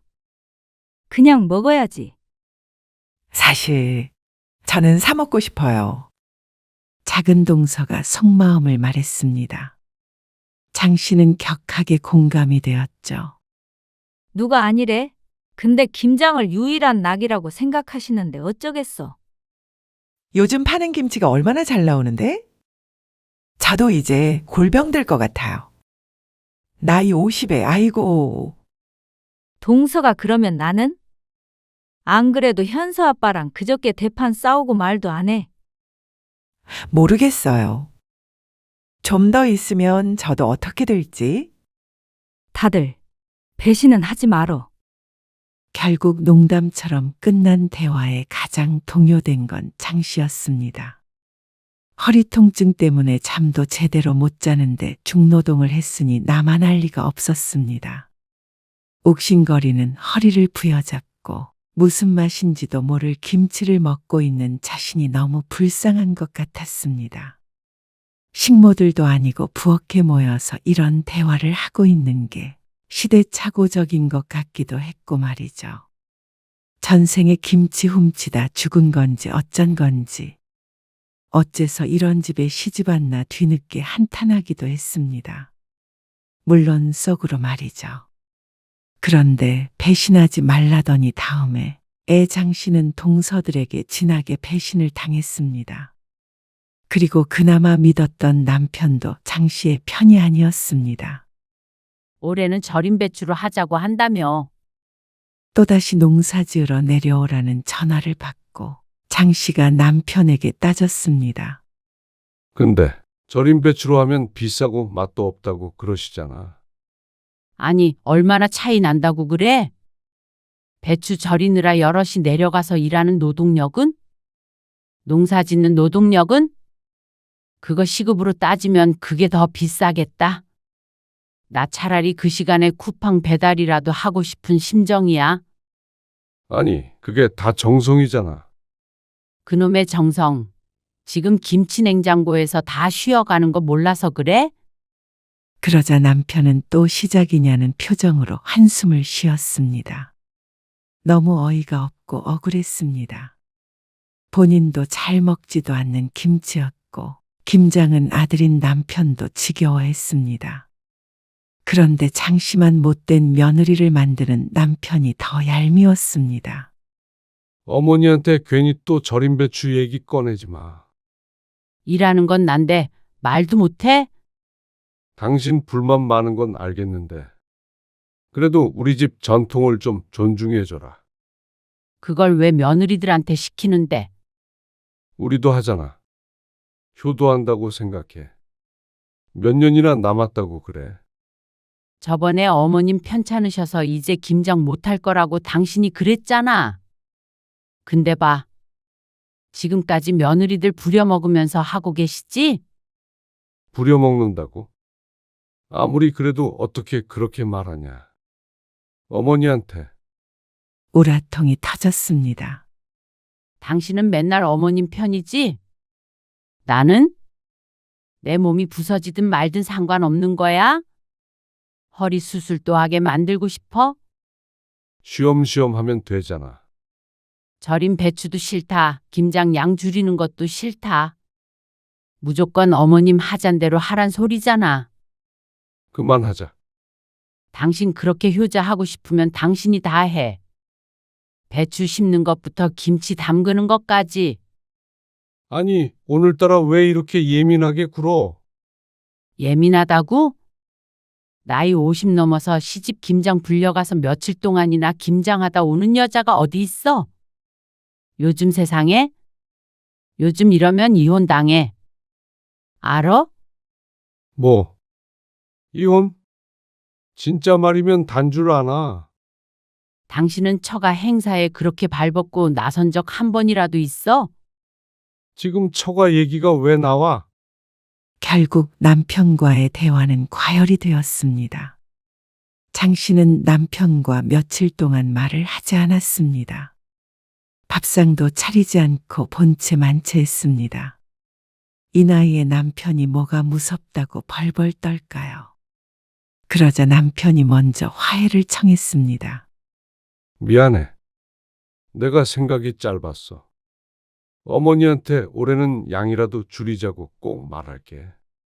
그 다음에 차츰 줄여서 김장 없애자. 한 1, 2년만 고생해줘. 이번에 백포기도 많아. 솔직히 다들 남아도는데 왜 그렇게 고집 부리시는 거야? 작은 집도 이제 안 가져가잖아. 가장 많이 가져다 먹었던 작은 집은 식구도 줄어서 김치를 조금씩 사다 먹겠다고 했습니다. 그래서 재작년부터는 먹을 사람이 남편 형제들밖에 없었죠. 그런데도 여전히 200포기를 고집했습니다. 어디다 갖다 팔아도 될 양이었습니다. 그러니까 매번 동네방네 나눠주고도 남아서 내려갈 때마다 김치통에 한가득 김치를 싸줘서 문제였습니다. 친정에도 가져다 주라면서 김치를 싸주는데 솔직히 김치를 좋아하든 안 하든 남의 집 김치가 입에 맞는 경우는 잘 없었습니다. 장 씨가 여동생과 친구 몇몇에게도 진작에 한 통씩 줘봤는데 그 해뿐이었습니다. 결국 모든 건 시어머니 만족을 위한 일이었습니다. 덜 힘들었다면 장 씨도 시어머님이 좋아하시니 웬만하면 하자 생각하겠지만 내 건강까지 잃어가면서 효자 노릇을 할 수는 없었습니다. 알았어. 어머니한테 말씀드릴게. 이번에는 정말로 약속 지켜? 알았어. 이번이 정말 마지막이야? 그런데 김장하는 날을 하루 앞두고 불길한 연락을 받았습니다. 형님, 죄송한데 저 내일 못 갈 것 같아요. 뭐? 왜? 효진이 아빠랑 싸웠어요. 김장 때문에. 효진이 아빠가 다 때려치고 가지 말라고 소리치길래 그러자고 했어요. 그래서 저 지금 효진이랑 여행 왔어요. 장 씨는 할 말을 잃었습니다. 그 심정은 이해가 갔지만 장 씨도 사람인지라 덜컥 겁부터 났습니다. 작은 동서가 안 오면 큰 동서와 장 씨밖에 없는데 100포기만 한다고 하더라도 죽어나갈 각오를 해야 했습니다. 그래서 정말로 안 오게? 죄송해요. 전 솔직히 이 정도 했으면 할 만큼 했다고 생각해요. 그저께 작년 김장김치 다 버렸어요. 김치 들어갈 데 없어서. 근데 효진이 아빠가 그거 가지고 막 뭐라고 하는 거예요. 애휴하고 한숨이 절로 나왔습니다. 장 씨도 몇 번이고 겪은 일이었기 때문에 작은 동서가 무슨 말을 하는지 알고 있었습니다. 얼마나 속상했을지도 말이죠. 그래서 이제 다신 안 가기로 했어요. 장 씨는 대답을 하기가 어려웠습니다. 이해가 가는 것은 별개로 자신의 앞날이 걱정되었습니다. 그렇지만 작은 동서에게 왜 배신을 하느냐며 뭐라고 할 수도 없었습니다. 장 씨야말로 진작에 작은 동서처럼 했어야 했는지도 몰랐습니다. 어쩔 수 없지. 형님도 힘들면 그냥 들이받으세요. 아이고, 모르겠다. 장 씨는 전화를 끊고 한참 생각에 잠겼습니다. 하지만 바로 다음 날이 김장인데 이제 와서 안 가겠다고 하면 큰동서한테 얼굴을 못 들 것 같았습니다. 그런데 당일 아침 장 씨와 남편이 출발해서 시골로 내려가고 있는데 이번엔 큰동서에게서 전화가 왔습니다. 동서, 동서 한마디에 장 씨의 가슴이 덜컥 내려앉았습니다. 작은 동서 못 간다며? 동서는 출발했어? 네. 근데 형님은 어쩐 일이세요? 그게 말이야, 우리 라헬이 있잖아. 지금 코로나에 걸렸다는데 봐줄 사람이 나밖에 없어서 이걸 어째? 손자가 코로나에 걸렸다며 당장 오늘이 김장인데 못 오겠다는 큰동서. 어쩐지 느낌이 안 좋더니 장 씨는 허탈한 감정이 들었습니다. 지금 한 말이 사실이라면 어쩔 수 없지만 배신하지 말라던 큰동서가 작은 동서가 못 온다는 말을 듣고 똑같이 안 온다는 건 미심쩍긴 했습니다. 애가 아프니까 나 참 어머님한테 말씀드리니까 노발대발 하시긴 해. 근데 방법이 없잖아.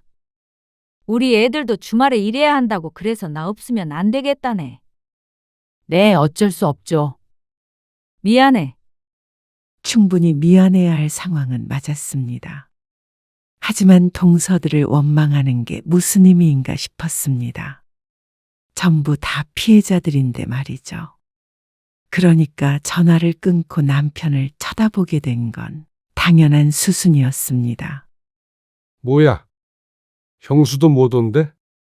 형님한테 전화해 보던가? 그런데 참 아이러니한 게 남편이 형님에게 전화를 걸었더니 본인이 아이를 봐야 하는 것도 아닌데 안 오겠다고 한 것이었습니다. 일꾼 없이는 못 온다는 뜻인 듯 했죠. 그러면 지금 내려가고 있는 장 씨와 남편뿐이라는 건데 이 인원으로 어떻게 그 많은 김장을 하자는 것인지 몰랐습니다. 어떻게 우리끼리 해? 그럼 어떡해? 이제 와서 차 돌릴 수도 없고. 그리고 우리도 안 가면 어머니 혼자 어떻게 하라는 거야? 남편도 이 상황이 짜증이 났는지 목소리에도 그 기분이 묻어났습니다. 차 안은 조용했습니다. 도착할 때까지도 말이죠. 김장이 장난도 아니고 말이야. 괘씸한 것들. 시어머니는 화가 단단히 난 듯했습니다. 그런데 그보다 더 황당한 것은 장 씨였습니다. 마당에는 200포기는 될 듯한 배추가 있었습니다. 장 씨는 남편을 돌아보았습니다. 그러자 남편이 슬그머니 눈을 피했습니다. 분명히 줄이기로 했는데 어째서 작년과 똑같은지 몰랐습니다. 지난번에 배추 뽑을 때 장 씨는 허리가 아파서 오질 못했는데 남편은 분명히 알고 있었을 것이었습니다. 설마 이걸 다 하겠다는 것인지, 농사 지은 집에 뽑은 것이겠지 하고 소용없는 희망을 가져보았습니다. 이거 다 해야 해. 부지런히 해야겠다. 역시나 시어머니는 조금 할 생각이 전혀 없어 보였습니다. 이걸 어떻게 저희끼리 해요? 사실상 시어머니의 노동력은 없다고 보면 되고 남편도 할 줄 아는 건 무거운 걸 옮기는 것밖에 없었습니다. 그것도 혼자서는 안 되니까 장 씨와 같이 들어야 했죠. 말도 안 된다고 생각했습니다. 왜 못해? 부지런히 하면 되지. 어머님, 이거 절반, 아니, 한 30포기면 충분해요. 그래도 남아요. 뭐? 그걸 누구 코에 붙여? 매번 남아서 처치곤란인데 매년 왜 이렇게 많이 하시는 거예요? 처치곤란이라니. 담가두면 다 먹는다. 매달 김치 가져가라고 성화니까 다들 마지못해 내려올 때마다 김치를 가져가는데 시어머니는 진정 그걸 모르나 싶었습니다. 시누이조차 김치 그만 주라고 하는 걸 여러 번 보았는데 말이죠. 얼른 배추 씻어. 어머님, 정말 절임 배추 써요. 네? 장 씨도 더 이상은 무리였습니다. 도대체 김치가 뭐라고 이렇게까지 하는지 이해할 수가 없었습니다. 다들 맛있게 먹으면 또 모르겠는데 수요 없는 공급만 있으니 전부 다 헛노동이었습니다. 또 그 얘기야? 그게 얼마나 비싼 줄이나 알아? 비싸도 이 시간이며 정성이며 그 정도 갚해요. 그리고 그 배추를 어떻게 기른 건 줄 알고 사? 농약을 얼마나 쳤는지 어떻게 알고? 여보, 내가 많이 할 테니까 얼른 시작하자. 남편은 또다시 장 씨의 편이 아니었습니다. 시어머니의 언성이 높아지자 남편은 안절부절 못하며 장 씨를 말렸습니다. 결국 실질적인 김장은 장 씨 혼자 해야 하는 것이었습니다. 어머님, 며느리 잡을 일이 있으세요? 뭐야? 다들 힘들어서 오지도 않고 먹지도 않는데 왜 이렇게 많이 하려고 그러시는데요? 수십 년 전통을 며느리 힘들다고 그만두냐? 그리고 다들 잘 먹는다니까 그러네. 안 그러냐? 네가 말해봐라. 시어머니가 남편을 향해 돌아보며 물었습니다. 그러자 남편이 우물쭈물하면서 대답했습니다. 그게 김치를 잘 안 먹긴 하는데 그러자 시어머니가 도끼 눈을 했습니다. 네가 그렇게 말하라고 시켰냐? 김치 안 먹는 집이 세상에 어디 있어? 그래서 기어이 네가 우리 집 전통을 말아먹어야 속이 시원해? 나 죽을 때까지 할 거야. 만약에 김장을 못하게 된다면 다 장 씨의 탓이라며 시어머니가 고래고래 소리를 질렀습니다. 이러다가 옆집에서도 나와 볼 것 같았습니다. 내가 그런다고 김장을 안 할 줄 알아? 다들 맛있다고 하는데 왜 너만 난리야? 그러자 찔끔한 남편이 금세 백기를 들었습니다. 아이고, 어머니. 알겠어요. 그냥 해본 소리예요. 다들 안 오고 저희끼리 하려니까 집사람이 겁을 먹었나 봐요. 겁먹을 게 뭐가 있어? 다 내가 시키는 대로만 하면 되는데. 네, 남편이 장 씨를 향해 눈치를 줬습니다. 우리끼리라도 얼른 하자는 듯한 눈빛이었습니다. 도대체가 살 수가 없었습니다. 동서에 전화를 받았을 때 장 씨도 남편과 싸우는 한이 있더라도 나도 못 가겠다 버텼어야 했습니다. 그런데 여기까지 온 이상 못하겠다고 하면 김장을 못한 게 전부 장 씨의 책임이 되는 것이었습니다. 아, 해치겠어? 빨리 못해? 해요, 해. 시어머니의 고집을 꺾을 수 없었습니다. 이런 남편을 믿고 있느니 장 씨는 차라리 스스로 이 고난을 헤쳐나가야 한다고 생각했습니다. 이렇게 질질 끌려다니다가는 내년에도 내후년에도 60, 70이 넘어서도 김장을 해야 할지도 몰랐습니다. 이 자리를 박차고 나가면 또 남편과 싸우고 내년에 제발 1, 2년만 고생해달라 설득당하고 그 지긋지긋한 과정을 다시 해야 했습니다. 장 씨는 마음을 독하게 먹었습니다. 올해로 김장을 끝내기로 결심했습니다. 그리고 그건 무조건 장 씨에 의해서가 아니라 시어머니에 의한 것이어야 했습니다. 그래야 자식 탓하며 김장의 미련을 두지 않을 것이니 말이죠. 장 씨는 그 순간부터 부지런히 움직였습니다. 허리가 끊어지는 한이 있더라도 끝까지 해내고 만다는 생각으로 하자 시어머니가 한마디를 보탰습니다. 허리 아프다더니 잘만 움직이는구만. 순꾀병이야. 장 씨는 속이 부글부글 끓었지만 참았습니다. 남편은 역시나 할 줄 아는 게 별로 없었습니다. 배추를 씻는 것도 제대로 못했습니다. 종일 걸려 배추를 씻고 절이고 인원이 적으니까 평소보다도 오래 걸렸습니다. 그리고 장 씨는 다음날 양념을 만들 때 눈을 번뜩였습니다. 무채 좀 더 넣어라. 그래야 시원해. 네, 어머님. 멸치 액젓 넣고 딱 내가 넣으라는 만큼 네, 생강이랑 마늘 넣었냐? 네. 넣었어요. 어머님이 말씀하신 만큼요. 장 씨는 고분고분 대답했습니다. 시어머니는 느린 걸음으로 왔다 갔다 하면서 지시 감독을 했습니다. 남편은 뭘 가지고 오라고 해도 뭐가 뭔지 몰라서 그냥 들어가 있으라고 했습니다.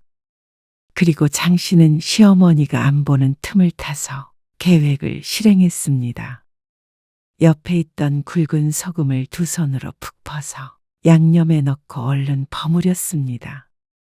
잠깐 배추를 살펴보던 시어머니가 다시 고개를 돌리자 장 씨는 모르는 척 양념을 저었죠. 새우젓은? 이제 넣을게요. 이만큼 넣으면 되죠? 그래. 더 넣으면 짜. 장 씨는 그릇에 따로 담겨 있던 새우젓을 부었습니다. 그리고 시어머니가 뒤를 돈 틈을 타서 얼른 새우젓을 넣은 만큼 더 넣었죠. 그리고 멸치 액젓도 더 넣고 생강도 더 넣고 아주 멋대로 양념을 쳤습니다. 기회가 있을 때마다 앞에 보이는 재료를 때려 넣었죠. 겉으로 봤을 땐 달라진 게 하나도 없었습니다. 먹을 걸 가지고 장난치면 천벌을 받는다지만 이것저것 따질 처지가 아니었습니다. 양심 지키다가는 내가 죽게 생겼으니 어쩔 수 없다고 생각했습니다. 그리고 김장이 완성됐을 때 장 씨는 허리가 끊어지는 듯 했습니다. 간 봤냐? 시어머니가 양념에 버무려진 김치를 조금 뜯어서 입에 넣자 장 씨는 순간 놀라서 쳐다보았습니다. 조마조마하게 지켜보는데 시어머니가 고개를 갸웃거리더니 양념에 손가락을 찍어서 다시 한번 입으로 가져갔습니다. 왜요? 이상해요? 어머님이 하라고 하신 대로 했는데. 그러자 시어머니가 이상하느냐는 말에 자존심이 상했는지 발끈했습니다. 이상할 리가 있냐? 조금 간이 센 거 같긴 한데. 이래야 맛있어. 네, 고생했다. 얼른 챙겨. 장독대에도 김치를 옮겨 담았고 챙겨갈 김치통도 몇 개 차에 넣어놨습니다. 식구들도 없으니 고기는 삶지 않기로 했습니다. 그래서 하루 일찍 집으로 돌아가기로 했죠. 이거는 올라가는 길에 저희가 다 전달할게요. 너희가 오지도 않은 것들 뭐가 예쁘다고 줘? 그래도 다들 잘 먹는다고 그러셨잖아요.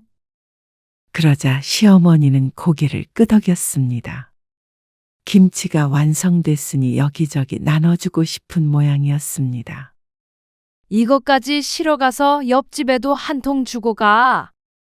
네, 장 씨는 허리를 부여잡고 차를 탔습니다.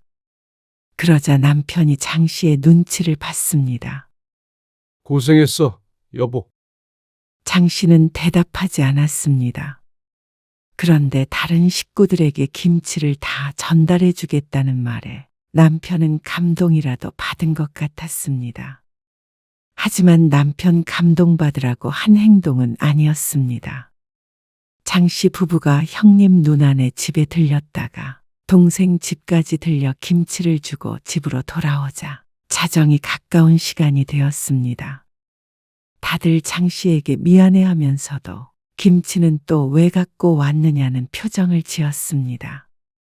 이제는 김치통만 보아도 지겨운 것 같았습니다. 그리고 며칠 뒤 집안이 발칵 뒤집혔습니다. 동서, 김치에 도대체 뭘 넣은 거야? 뭐가요? 만들 때 안 먹어봤어? 저는 그냥 어머님이 시키시는 대로 했는데 어머님은 맛있다고 그러시던데요. 왜요? 이상해요? 이상한 정도가 아니라 내가 전에 그랬지. 어머님 김치 점점 맛이 이상해지는 것 같다고. 어머님 입맛이 정말 끝났나 보다.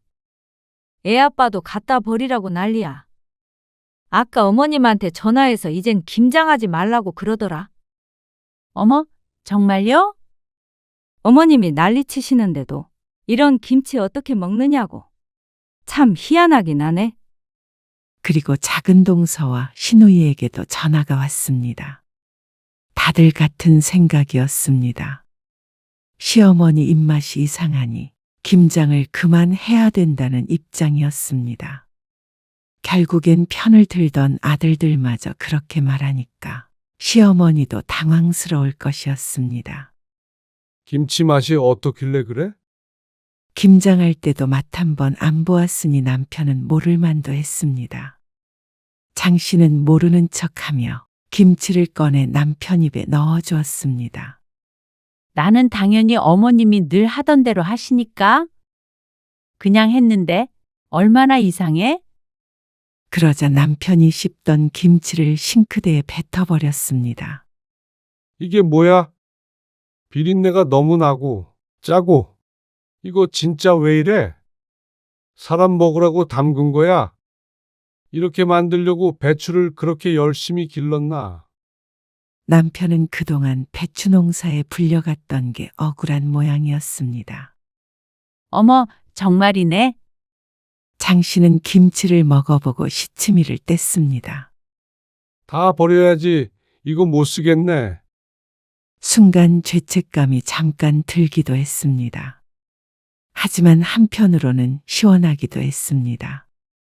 아마 내년에도 똑같이 배추 농사를 짓고 자식들은 끌려가 싸우고 며느리들은 매번 알아놓는 연례 행사가 반복될 것이었습니다. 이렇게 하지 않으면 우유부단한 남자들이 어머니 고집을 꺾을 수가 없을 테니 말이죠. 화가 난 시어머니에게서 전화가 왔습니다. 너 도대체 양념에다가 뭘 넣은 거니? 옆집에서도 쫓아왔어. 뭘 넣다니요? 어머님이 넣으라고 하신 대로 넣었죠? 어머님도 바로 앞에서 보셨잖아요. 그러자 시어머니는 아무 말도 못했습니다. 장 씨의 말대로 모든 건 시어머니가 지시한 대로 이루어졌으니 말이죠. 그리고 어머님도 김치 다 됐을 때 맛 보셨잖아요. 아니, 그땐 괜찮은 것 같았는데. 안 되겠다. 배추 사다가 다시 해야겠다. 네? 200포기를 다시요? 그러면 어떻게 하냐? 김치 없이 어떻게 1년을 보내? 옆에서 듣고 있던 남편이 전화를 바꿨습니다. 어머니, 이참에 김장 그만하세요. 1년 동안 농사 지은 배추가 전부 못 쓰게 됐잖아요. 나이 드셔서 입맛이 변했나 보죠. 이번에 얼마나 힘들었는데 또 김장하겠다는 말씀을 하세요. 남편도 다소 화가 난 것 같았습니다. 남자 여럿이 했던 일을 혼자서 했으니 남편도 장 씨에게 투정은 못 부려도 아마 평소보다 훨씬 힘들었을 것이었습니다. 너까지 어떻게 그런 말을 하냐? 형님도 그만하자고 그랬다면서요. 다들 힘들어서 핑계대고 오지도 않는데 자식들 말 좀 들으세요. 어머니 이제 80이에요. 그만할 때도 됐어요. 요즘 누가 김장해요? 다들 사 먹지. 장 씨가 하고 싶은 말을 남편이 대신했습니다. 남편도 뻔히 알면서 그동안 장 씨만 나쁜 사람을 만들어 왔나 싶었습니다. 시어머니는 자식들의 말에 충격을 받은 것 같았습니다. 하지만 장 씨는 알 수 있었습니다. 내년부터는 배추 농사도 없을 거고 김장도 없겠다는 걸 말이죠. 며느리들은 무척 좋아했습니다. 시어머니 입맛이 예전과 같지 않은 걸 안타까워하긴 했어도 결국엔 그 지긋지긋한 김장에서 해방됐으니 말이죠. 김치는 이제 사 먹어야 하나. 뭘 사 먹어? 먹지도 않는데. 그런가? 아이고, 어쨌거나 내년부터는 주말에 좀 쉴 수 있겠네. 남편은 김치에 미련이 없어 보였습니다. 아니, 오히려 좋아했습니다. 더 이상 농사 지으러 가지 않아도 되니 후련해 보이기도 했습니다. 음식을 못 쓰게 만들었다는 죄책감은 장씨 혼자만의 감정으로 끌어안기로 했습니다. 앞으로 벌여질 김치들에 비하면 작은 희생이었습니다. 그리고 시어머니에게도 몹쓸 짓을 했다 싶긴 했지만 20년 넘게 욕먹어가며 고생한 걸 생각하면 이 정도는 애교라고 생각했죠.